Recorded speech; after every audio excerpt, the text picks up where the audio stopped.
सर्वात्मका शिवसुंदरा स्वीकार या अभिवादना तिमिरातुनी तेजाकडे प्रभू आमुच्याने जीवना. नमस्कार विद्यार्थी मित्रांनो, मी आदिनाथ सुरनर आपल्या सर्वांचं लोकसेवा अकॅडमीमध्ये स्वागत करतो. दवा विद्यार्थी मित्रांनो, आज आपण राज्यसेवा मुख्य परीक्षा असेल किंवा मराठी माध्यमातून UPSC मुख्य परीक्षेची तयारी करणाऱ्या विद्यार्थ्यांसाठी art of answer writing session घेऊन आलो आहोत. बघा, आजच्या सेशनमध्ये आपण आन्सर रायटिंगचं बेसिकपासून ते ॲडव्हान्सपर्यंत कशा प्रकारे तयारी करायला पाहिजे याविषयी सविस्तर चर्चा करणार आहोत. बघा, अनेक विद्यार्थ्यांसमोर असलेला सर्वात मोठा प्रश्न म्हणजे नेमकं आम्ही आन्सर रायटिंग कशी करावी. सर्वत्र एकच चर्चा आहे की राज्यसेवा मुख्य परीक्षेसाठी सर्वात महत्त्वाची कोणती बाब आहे, तर ती आन्सर रायटिंग.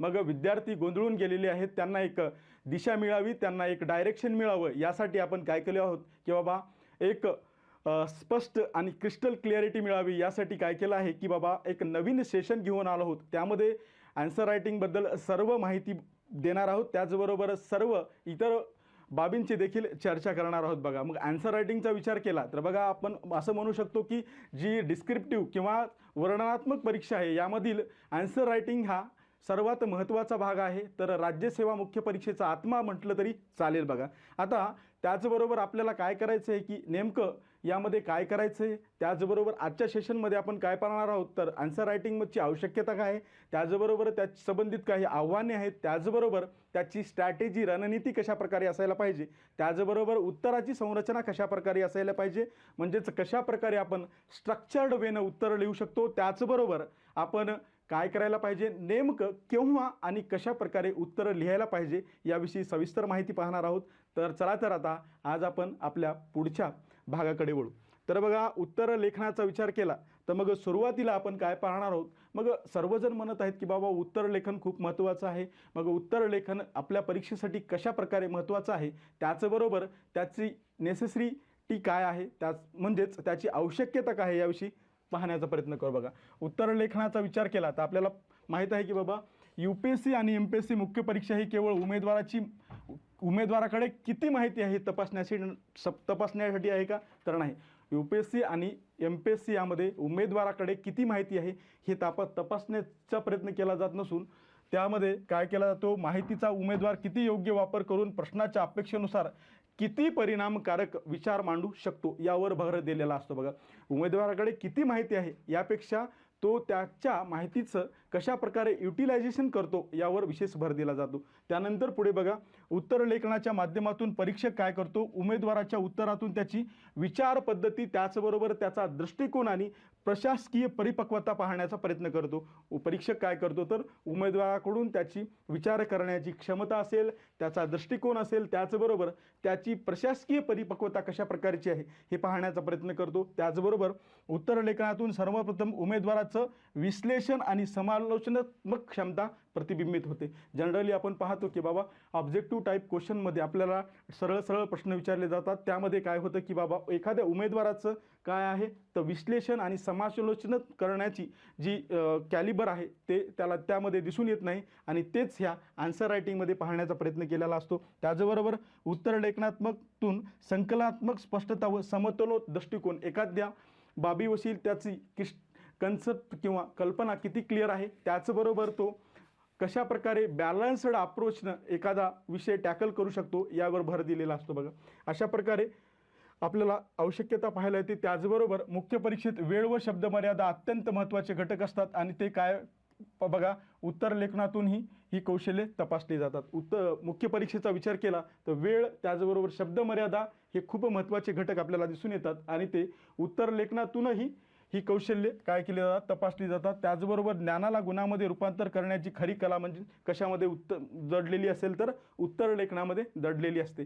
मग यासाठी या गोष्टी आपल्याला डेव्हलप करण्यासाठी आपल्याला आन्सर रायटिंग डेव्हलप करणे आवश्यक आहे. बघा, त्यानंतर पुढे आता जनरली आता आपल्याला या पद्धतीची परीक्षा राबवण्याचा जो आयोगाचा मानस आहे, मग त्यांची उमेदवाराकडून नेमकी काय अपेक्षा आहे पाहण्याचा प्रयत्न करू. यामध्ये आपण पाहू शकतो उमेदवार ही UPSC किंवा MPSC ही उमेदवाराकडून विचारशक्ती, निर्णय क्षमता आणि संतुलित दृष्टिकोन याची अपेक्षा करते.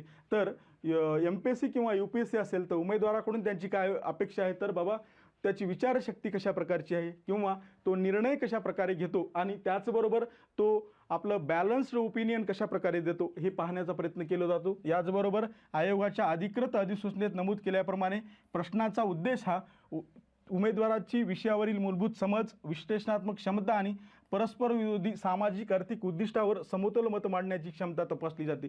त्याचबरोबर आयोगाकडून काय केलं जातं बाबा की एखाद्या विषयावरील उमेदवाराची मूलभूत समज असेल, त्याचबरोबर त्याची विश्लेषण करण्याची क्षमता असेल, त्याचबरोबर परस्पर विरोधी व सामाजिक आर्थिक उद्दिष्टावर तो कशा प्रकारे समतोल मत मांडू शकतो हे देखील पाहिलं जातं। त्यानंतर बघा आता अनेक जण उत्तरलेखन करण्यासाठी तयार आहेत, प्रत्येकाची आवड आहे किंवा बऱ्याच जणांना करायचं आहे, परंतु त्यांच्यासमोर खूप महत्त्वपूर्ण खूप मोठे आव्हाने आहेत। मग जसं की काय काय आव्हाने आहेत ह्या पाहण्याचा प्रयत्न करू। मग त्यामुळे आपल्याला उत्तर लेखन कसं वाटतं, कठीण वाटतं। मग नेमकं कठीण का वाटतं आणि कोणकोणती आव्हाने आहेत हे पाहण्याचा प्रयत्न करू। जनरली आपण काय करतो, फार वाचन करतो आणि कमी लेखन करतो। मग आपल्याला काय वाटतं की थोड्याच कालावधीमध्ये माझी आन्सर रायटिंग खूप प्रमाणात डेव्हलप व्हावी, मी खूप वाचन केलेलं आहे, पण तसं नसून आपल्याला त्याच प्रमाणात आपल्याला लिखाण देखील करणं गरजेचं आहे। त्याचबरोबर योग्य वेळी सराव न करणे, त्यानंतर काम पुढे ढकलणे, अभिप्राय नाकारणे, अतिमाहितीवर भर, सादरीकरणाकडे दुर्लक्ष आपण करतो। त्याचबरोबर पुरेशा आणि नियमित सरावाचा अभाव, त्याचबरोबर आपल्याला काय माहीत आहे यावर लक्ष केंद्रित करणे आणि प्रश्न काय विचारतो याकडे दुर्लक्षित करणे, हे देखील अनेक आव्हाने आहेत ज्यामध्ये आपण पाहू शकतो। उमेदवार जनरली खूप वाचन करतात, पण त्या प्रमाणात लिखाण करतात का, तर नाही। त्याचबरोबर योग्य वेळी सराव करतात का, तर नाही। त्यानंतर काम पुढे ढकलणे, आज आन्सर रायटिंग करू, उद्या करू, असं करत करत परीक्षा तोंडावर येऊन जाते आणि आपल्याला ह्या गोष्टी काय वाटतात, कठीण वाटू लागतात। त्यानंतर अभिप्राय नाकारणे, आपण काय करायला पाहिजे, वेळोवेळी आन्सर रायटिंग केल्यानंतर तज्ज्ञाकडून किंवा आपल्या मार्गदर्शकाकडून त्या चेक करून घेऊन त्यांचे जे अभिप्राय आहेत त्यावर काम करायला पाहिजे आणि तेच विद्यार्थी नाकारतात। त्याचबरोबर अतिमाहितीचा भार, काय केलं जातं, बॉम्बर्डिंग केली जाते इन्फॉर्मेशनची आणि ॲक्च्युअली आपल्याला जेव्हा लिहायचं गरज पडते तेव्हा आपल्याला काहीच आठवत नाही। त्यानंतर बघा प्रेझेंटेशन खूप महत्त्वाचं आहे आणि त्याकडे देखील दुर्लक्ष केलं जातं। त्यानंतर पुरेसा व नियमित सरावाचा अभाव आणि त्यानंतर आपण काय करतो, आपल्याला काय माहीत आहे यावर जास्त भर देतो, परंतु प्रश्नामध्ये काय विचारलं यापेक्षा आपल्यालाच काय माहीत आहे आपलीच बाब पुढे नेण्याचा प्रयत्न करत असतो बघा। त्यानंतर पुढे बघा उत्तर लिखाणासंबंधी इतर बाबीचा विचार केला तर आपल्याला पाहायला मिळतं की MPSC असेल, UPSC मुख्य परीक्षेत उत्तर लेखन हे केवळ लिहिण्याचे तांत्रिक कौशल्य असून ते एक विचार आधारित तत्वज्ञान आहे, एक टेक्निकल गोष्ट आहे आणि ती काय कशावर डिपेंड आहे, विचार आधारित एक तत्वज्ञान आहे असं देखील म्हणू शकतो। मग आपल्याला माहीत आहे की उत्तरामध्ये विचारांची स्पष्टता व मुद्द्याची नेमकी मांडणी असणे आवश्यक आहे। जर तुम्ही उत्तरे लिहित असाल तर तुमच्या ह्याच्यामध्ये उत्तरामध्ये तुम्हाला काय मांडायचे हे स्पष्टपणे मेन्शन असायला पाहिजे। त्याचबरोबर आणि जे काही मुद्दे तुम्ही मांडत आहात त्याची काय करायला नेमकी मांडणी करणे गरजेचे आहे। त्याचबरोबर उत्तर लेखनाचा दुसरा महत्त्वाचा भाग म्हणजे विश्लेषणात्मक खोलपणा, ॲनालिसिस करून आपण सर्व बाबीचा विचार करून काय करायला पाहिजे, उत्तरे लिहायला पाहिजे। त्यानंतर मुख्य परीक्षा ही काय, का आणि कसे याची अधिक चौकशी करते। जनरली काय केलं जातं मुख्य परीक्षेमध्ये ॲनालिसिस टाईपमध्ये नेमकं का, कसे, काय या बाबीचा भर दिला जातो, याची चौकशी करते। त्यामुळे मुद्दा मांडताना तटस्थ दृष्टिकोन, त्याचबरोबर कारण परिणाम संबंध स्पष्ट करणे आणि परिणामातून विषयाकडे पाहणे आवश्यक आहे। एखादा मुद्दा जर तुम्ही मांडत असाल तर काय करायला पाहिजे, तर आपला तटस्थ दृष्टिकोन ठेवायला पाहिजे। त्याचबरोबर कारण परिणाम संबंध स्पष्ट करायला पाहिजे आणि परिणामातून आपल्याला कुठेतरी विषयाकडे पाहण्याची गरज आहे। त्यानंतर पुढे बघा त्याचबरोबर उत्तराची सुसंगत रचना खूप महत्त्वाची आहे, ज्यामध्ये आपण पाहू शकतो की बाबा प्रस्तावना असेल, मेन बॉडी असेल, कन्क्लुजन असेल, अशा प्रकारे उत्तराची एक सुसंगत रचना असणे आवश्यक आहे। त्यानंतर पुढे उत्तर लेखनात संक्षिप्तपणा आणि नेमकीपणा ही महत्त्वाचं आहे, म्हणजे नेमकी आणि मुद्देशीर माहिती मांडणे तितकेच गरजेचे आहे। त्याचबरोबर भाषेचा दर्जा आणि दृष्टिकोन देखील उत्तर लेखनासाठी खूप महत्त्वाचे आहे।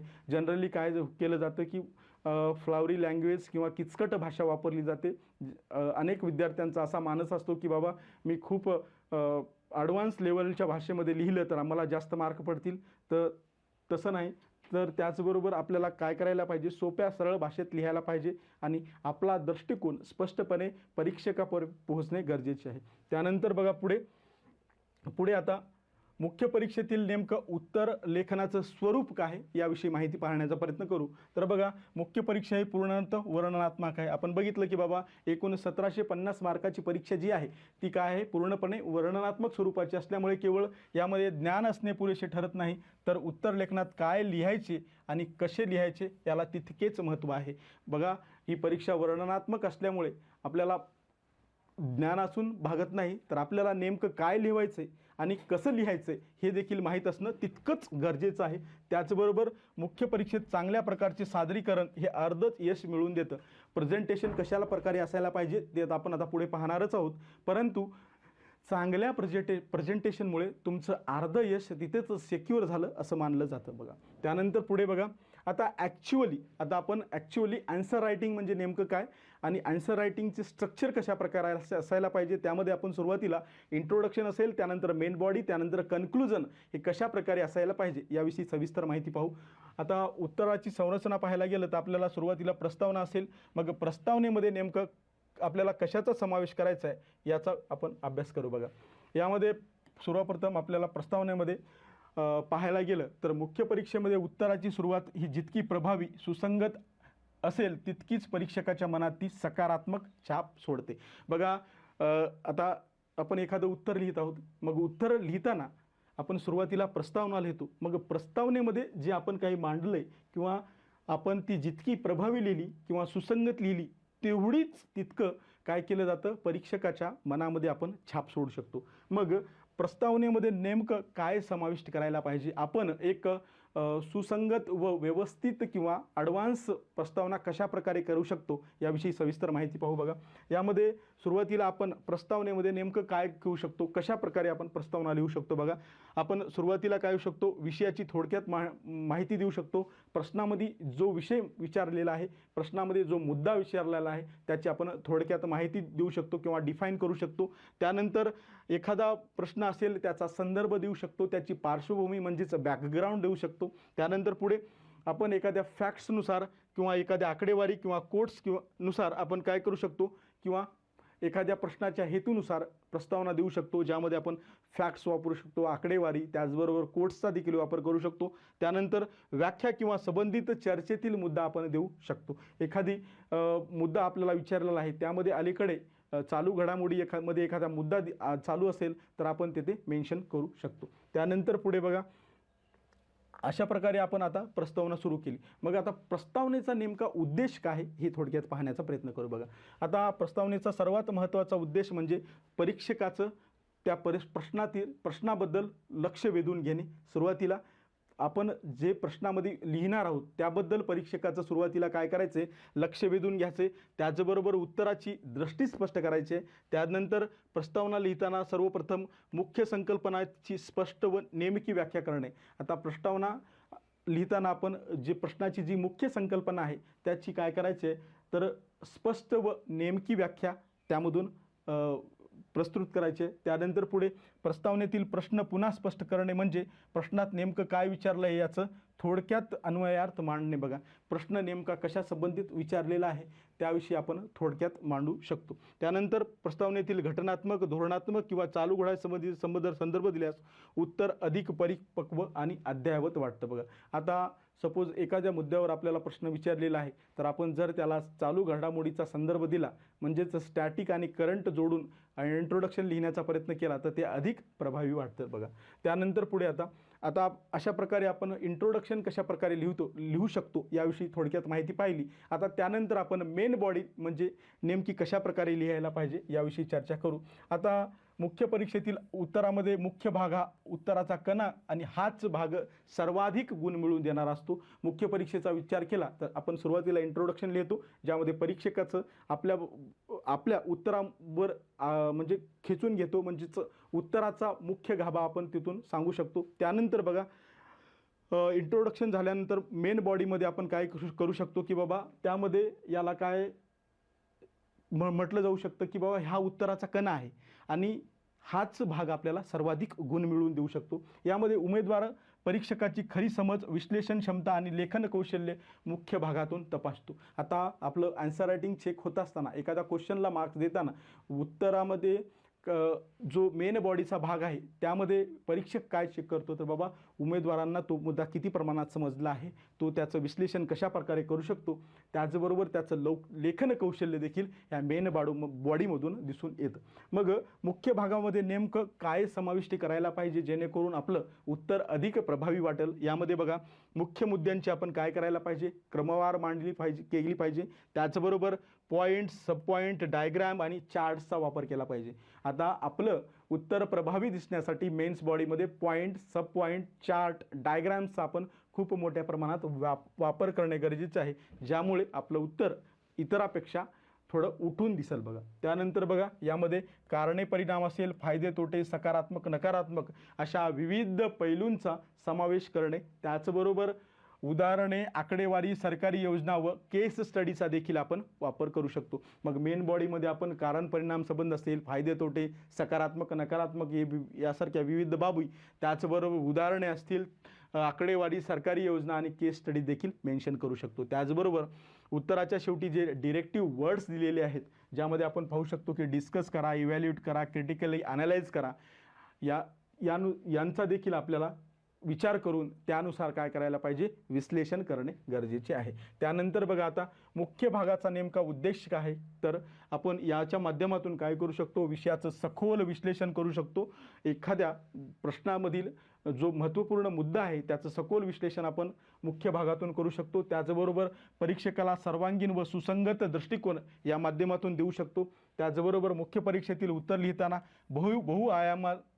बहुआयामाचं संतुलन राखणे खूप महत्त्वाचं आहे. बघा आता मुख्य परीक्षेमधील जे मेन बॉडी आहे, मग त्या मेन बॉडीचं उत्तर देताना आपल्याला मल्टी डायमेन्शनचा विचार करायला पाहिजे, ज्यामध्ये आपण राजकीय, सामाजिक, आर्थिक, नैतिक, इतिहास, आंतरराष्ट्रीय अशा विविध अंगाचा समतोल राखणे गरजेचे आहे. त्याचबरोबर यामुळे उत्तर अधिक प्रभावी व परीक्षकाला सकारात्मक प्रभाव पडतो आणि उच्च गुण मिळवण्यास मदत होते. आता मेन बॉडीचा विचार केला तर तुम्ही त्या मुद्द्यासंबंधित इतर महत्त्वपूर्ण डायमेन्शन कव्हर करायला पाहिजे. मग त्या मुद्द्यासंबंधी historical, geographical, political, economical, philosophical असेल, त्याचबरोबर इतर महत्त्वपूर्ण डायमेन्शन कव्हर करत आपल्याला त्याचं उत्तर लिहिलं तर ते उत्तर अधिक समर्पक, विश्लेषणात्मक वाटतं. त्यानंतर बघा आता उत्तराचा आता शेवटचा भाग, आत्तापर्यंत आपण इंट्रोडक्शन कशा प्रकारे करायला पाहिजे, मेन बॉडी कशा प्रकारे लिहायला पाहिजे, त्यानंतर कन्क्लुजन कशा प्रकारे करायला पाहिजे, आता याचं थोडक्यात विश्लेषण करू. बघा आता समारोप हा सर्वात शेवटचा आणि परीक्षकावर अंतिम प्रभाव टाकणारा भाग मानला जातो. काय तर आपण सुरुवातीला प्रस्तावना लिहिली, त्यानंतर मेन बॉडी लिहिली. आता तुमच्या उत्तराला जज परीक्षक काय करू शकतो की त्या समारोपावरून करू शकतो. मग हे काय म्हटलं जातं तर अंतिम प्रभाव टाकणारा भाग म्हणजे काय, कन्क्लुजन होय.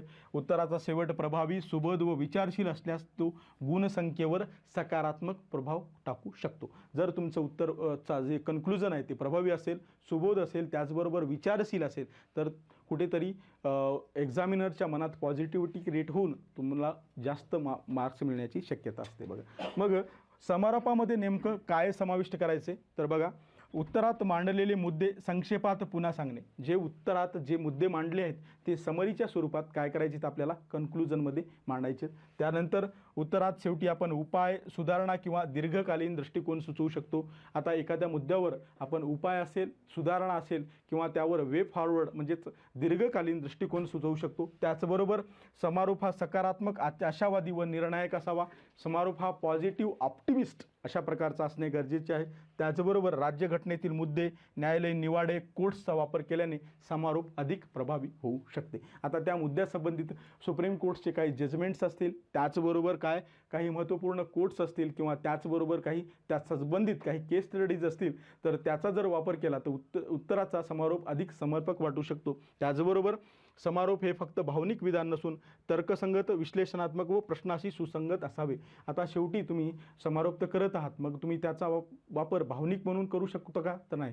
तर हे भावनिक विधान नाही तर तुम्हाला तिथे शेवटी तर्कसंगत, विश्लेषणात्मक आणि प्रश्नाशी सुसंगत कन्क्लुजन करायचं आहे.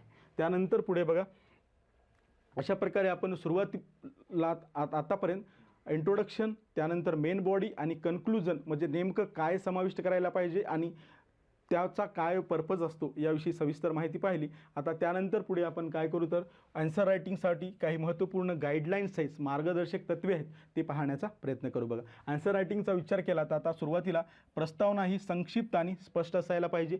प्रस्तावना प्रिसाईज आणि स्पष्ट असणे गरजेचे आहे. त्याचबरोबर बघा, डिरेक्टिव्ह वर्ड्स ज्या उत्तर आता जे डिरेक्टिव्ह वर्ड्स विचारलेले आहेत त्याचा विचार करून आपल्याला उत्तर देणे गरजेचे आहे, ज्यामध्ये चर्चा करा, चिकित्सक परीक्षण करा व मूल्यमापन करा या बाबीचा व्यवस्थित अभ्यास करणे आणि त्यानुसारच उत्तर देणे गरजेचे आहे. त्याचबरोबर मुख्य भागामध्ये विविध पैलूचं विश्लेषण करणे गरजेचे आहे, ज्यामध्ये आताच पाहिल्याप्रमाणे सामाजिक, आर्थिक, राजकीय, पर्यावरण अशा विविध अंगाचा वापर करून आपण मल्टी डायमेन्शनने उत्तर लिहिल्यास उत्तर अधिक प्रभावी बनू शकते. त्यानंतर उत्तरामध्ये योजना असेल, आकडेवारी, महत्त्वपूर्ण व्यक्तीचा संदर्भ देणे गरजेचे आहे. त्या उत्तरासंबंधित काही महत्त्वपूर्ण व्यक्ती असतील, त्याचबरोबर त्यासंबंधित योजना असेल, त्याच संबंधित काही महत्त्वपूर्ण डाटा असेल, आकडेवारी असेल ती आपली कोट करायला पाहिजे. त्याचबरोबर समारोप हा समतोल, भविष्याभिमुख आणि सुसंगत असायला पाहिजे. आन्सर रायटिंगमध्ये जो आपण कन्क्लुजन करतो तो काय करायला असायला पाहिजे, समतोल, बॅलन्स ओपिनियन असेल, त्यानंतर फ्युचरिस्टिक असायला पाहिजे. त्याचबरोबर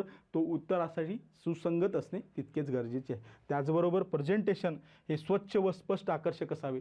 आता ह्याच खूप महत्त्वाचा भाग आहे. बघा, तुम्ही खूप महत्त्वपूर्ण माहिती लिहिली परंतु उत्तरामध्ये एक स्पष्टता नसेल, व्यवस्थित अक्षर काढलेले असतील, मुद्दे व्यवस्थित मांडलेले नसेल तर ते कुठेतरी परीक्षकाला ते हिट करतं आणि ते कुठंतरी तुमच्या गुणावर निगेटिव्ह प्रभाव टाकू शकतं. बघा, त्यानंतर पुढे मुख्य मुद्द्यांचे कीवर्ड अंडरलाईन करणे गरजेचे आहे.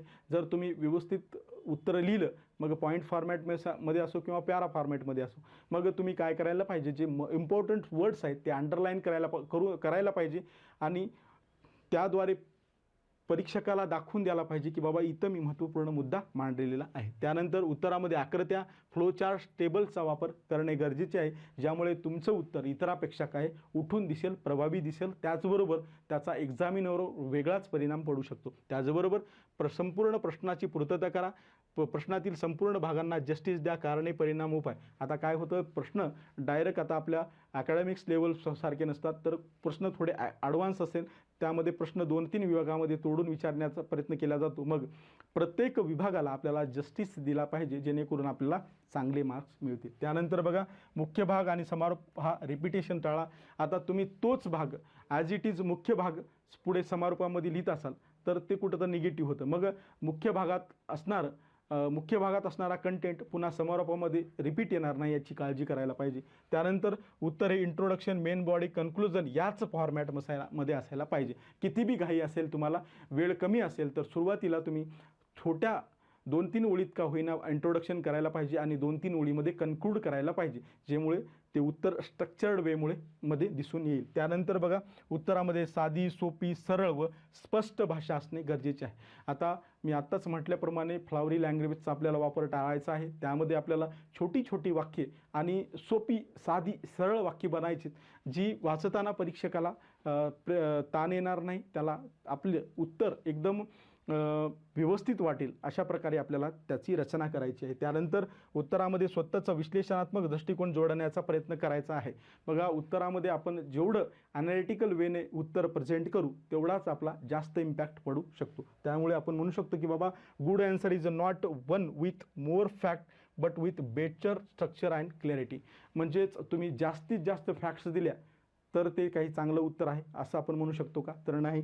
तर बेटर आणि स्ट्रक्चर्ड वेने आणि क्लॅरिटीच्या वेने तुम्ही उत्तर लिहिणं गरजेचं आहे. त्यानंतर पुढे बघा, आता सर्वांनी आतापर्यंत आपण उत्तराची संरचना, उत्तर कशा प्रकारे लिहायला पाहिजे त्याच्या गाईडलाईन्स पाहिल्या, परंतु आता तुम्हाला थोडं ॲडव्हान्स लेवलला जाऊन हाय स्कोरिंगसाठी नेमकं काय करायला पाहिजे ते पाहू.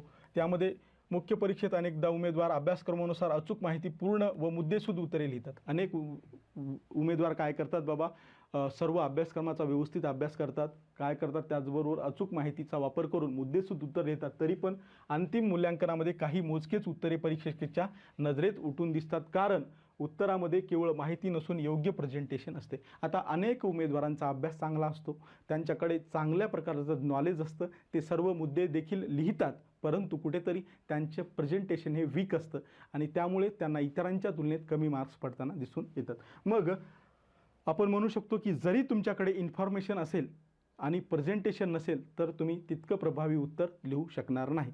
इन्फॉर्मेशन ही जरी राजा असेल तर प्रेझेंटेशन ही राजाचं मुकुट आहे असं म्हणू शकतो, की इन्फॉर्मेशन हा जरी राजा असेल तर प्रेझेंटेशन ही काय आहे, राजाचं मुकुट आहे. त्यामुळे प्रेझेंटेशनचं किती महत्त्व असेल ते तुम्हाला समजून चुकलेलं असेल. त्यानंतर आता प्रेझेंटेशन म्हणजे नेमकं काय करायचं. आता तुम्ही म्हणताल की सर प्रेझेंटेशन चांगलं करायला पाहिजे, प्रेझेंटेशन चांगलं करायला पाहिजे असं तुम्ही म्हणत आहात.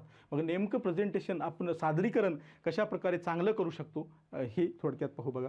मग उत्तरामध्ये तुम्ही काय करायला पाहिजे, data, facts, example, quotes, flow chart, case studies आणि डायग्राम, त्याचबरोबर चालू घडामोडीचा योग्य व संतुलित वापर करणे गरजेचे आहे. मग उत्तर आपलं अधिक प्रभावी दिसावं असं जर वाटत असेल किंवा तुम्हाला चांगले मार्क्स घ्यायचे असेल तर तुम्ही काय करायला पाहिजे, उत्तरामध्ये डाटा असेल, फॅक्ट्स असतील, एक्झाम्पल असतील, कोट्स, फ्लो चार्ट्स, डायग्राम, त्याचबरोबर चालू घडामोडी या सर्वांच्या बाबीचा विचार करून एक सुसंगत उत्तर लिहिणं गरजेचं आहे. त्यानंतर उत्तरामध्ये डेटा आणि आकडेवारीचा काय करायला पाहिजे, प्रभावी वापर करायला पाहिजे. त्यानंतर कोट्सचा वापर संतुलित करणे गरजेचे आहे. मग कोट्स अतिप्रमाणात पण लिहायचे नाहीत आणि कमी प्रमाणात लिहायचे नाहीत, व्यवस्थित गरजेनुसार संतुलित वापर करायचा आहे. त्यानंतर आपण उदाहरणे आणि केस स्टडी देखील लिहू शकतो. त्यानंतर फ्लो चार्ट्स, डायग्रामचा आपल्याला प्रभावी वापर करायचा आहे.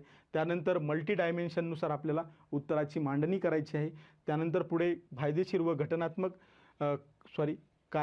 व घटनात्मक तरतुदींचा समावेश करायचा आहे. राज्यघटनेचे उत्तर जनरल स्टडीज 2 मध्ये आपण काय करू शकतो, की कलमे, त्याचबरोबर सुप्रीम कोर्टचे जजमेंट कोट करू शकतो. त्यानंतर चालू घडामोडी उत्तराशी जोडणे ही उत्तरलेखनातील अत्यंत महत्त्वाची रणनीती आहे. बघा, तुम्ही जर स्टॅटिक्स आणि करंट अफेअर्स एकत्र जोडून उत्तर लिहित असाल तर काय ते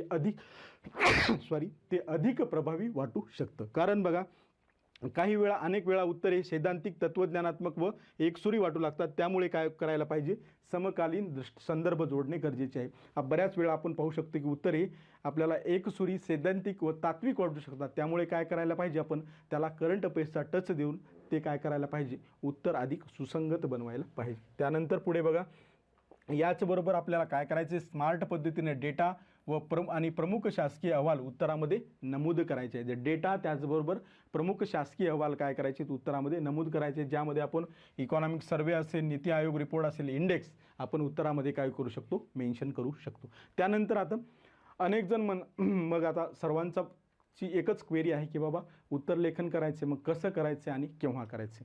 आता हे खूप महत्त्वाची गरज आहे. केव्हा उत्तर लेखन करायचे. मग उत्तर लेखन करायचं असेल तर मग तुम्ही काय करायला पाहिजे, डायरेक्ट उत्तर लेखन सुरुवात करायला पाहिजे तर नाही. तर उत्तर लेखनाचा विचार केलास अनेक विद्यार्थी काय करतात, सुरुवातीला अभ्यास न करता लिखाणास सुरुवात करतात. त्यामुळे काय लिहायचं हे माहीत नसल्यामुळे उत्तर कसे लिहावं हेच समजत नाही. आता अनेक विद्यार्थ्यांकडे आपला अभ्यास नाही तरी पण त्यांना काय करायचे, उत्तर लिहायचे. मग त्यांना काय लिहायचं हेच माहीत नसल्यामुळे कसं लिहायचं हा तर प्रश्न खूप दूरचा राहिला.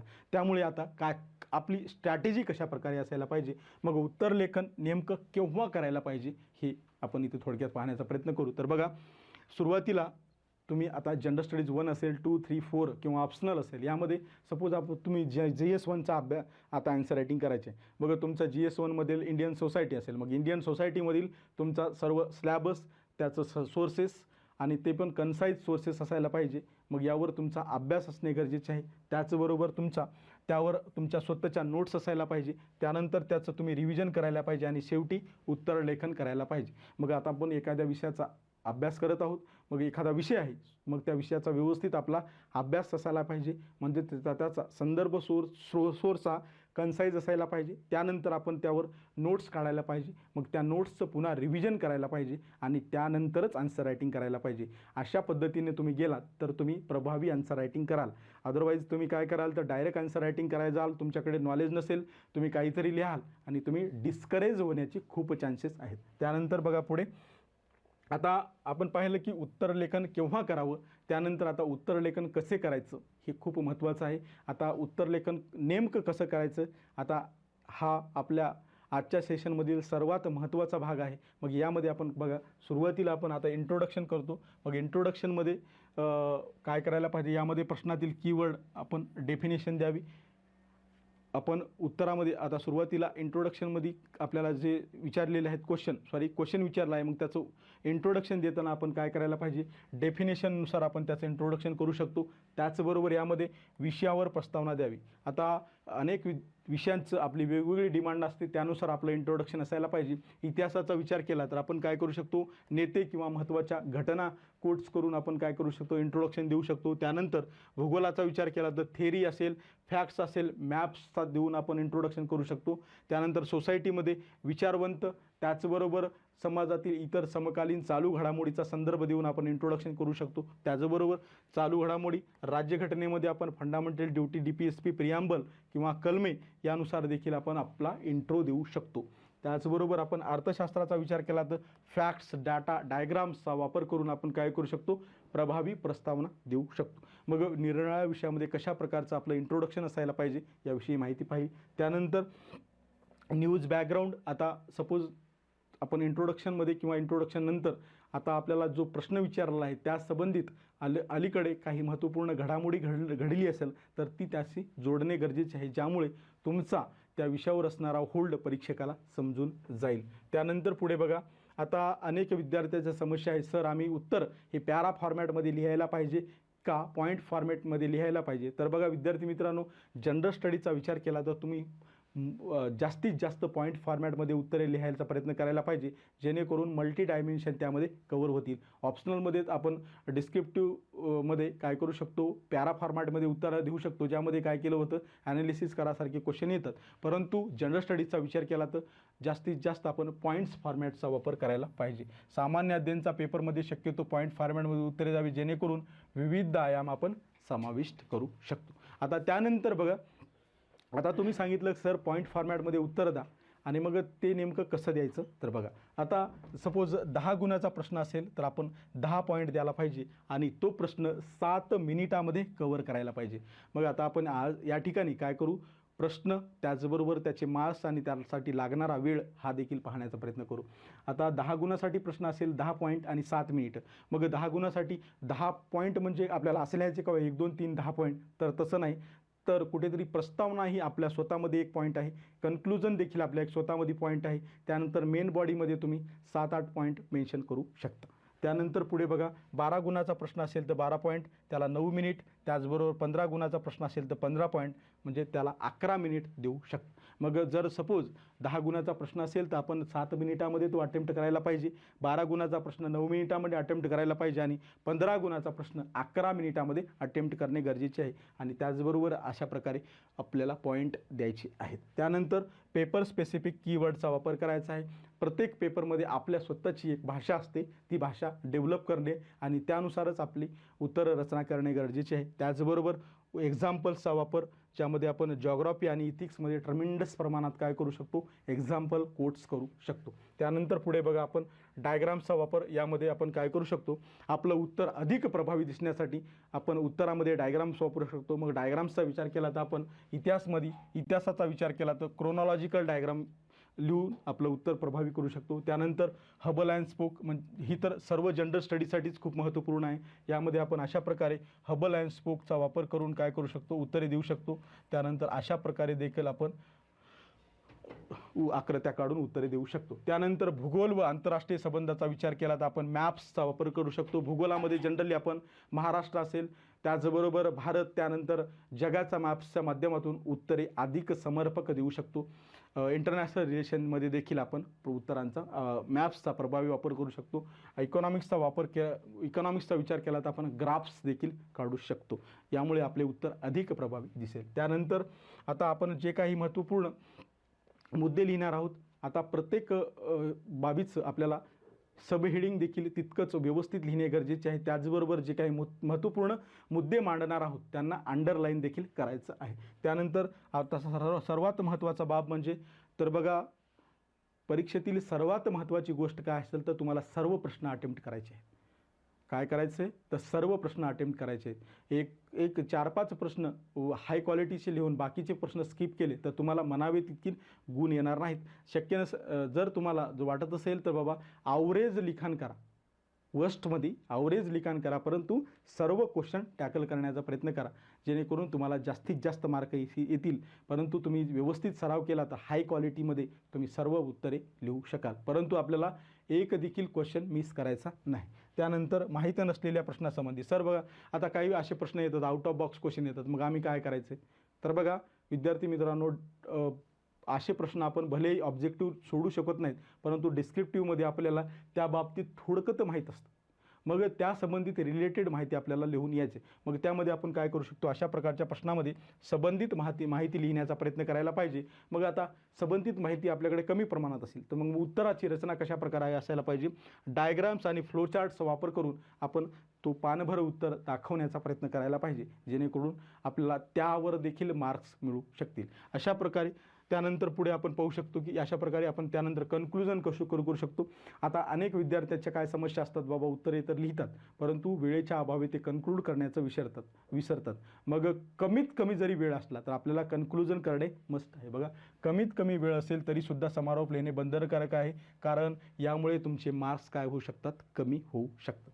त्यानंतर सर्वात महत्त्वाचा बाब म्हणजे आपल्याला आन्सर रायटिंगवर होल्ड मिळायचा असेल, त्याचबरोबर जास्तीत जास्त मार्क्स मिळवायचे असेल तर आपल्याला प्रॅक्टिस इज मस्ट, कारण प्रॅक्टिसवरच आपण हे सर्व काही करू शकतो. मग अशा प्रकारे आज आपण आजच्या सेशनमध्ये आर्ट ऑफ आन्सर रायटिंग कशा प्रकारे डेव्हलप करायला पाहिजे, त्याचबरोबर एक चांगलं उत्तर कशा प्रकारे असतं, मग इंट्रो कशा प्रकारे असायला पाहिजे, मेन बॉडी, कन्क्लुजन, त्याचबरोबर उत्तर लेखन केव्हा आणि कशा प्रकारे करायला पाहिजे याविषयी सविस्तर माहिती पाहण्याचा प्रयत्न केलेला आहे. विद्यार्थी मित्रांनो, या सर्व बाबी वारंवार पहा. जमलं तर हे लेक्चर शक्य होईल तितक्या जास्तीत जास्त वेळ पाहून आपला आन्सर रायटिंगवरील होल्ड मिळवण्याचा प्रयत्न करा. तर तुम्हाला परीक्षेसाठी खूप खूप शुभेच्छा. इथेच थांबतो. धन्यवाद.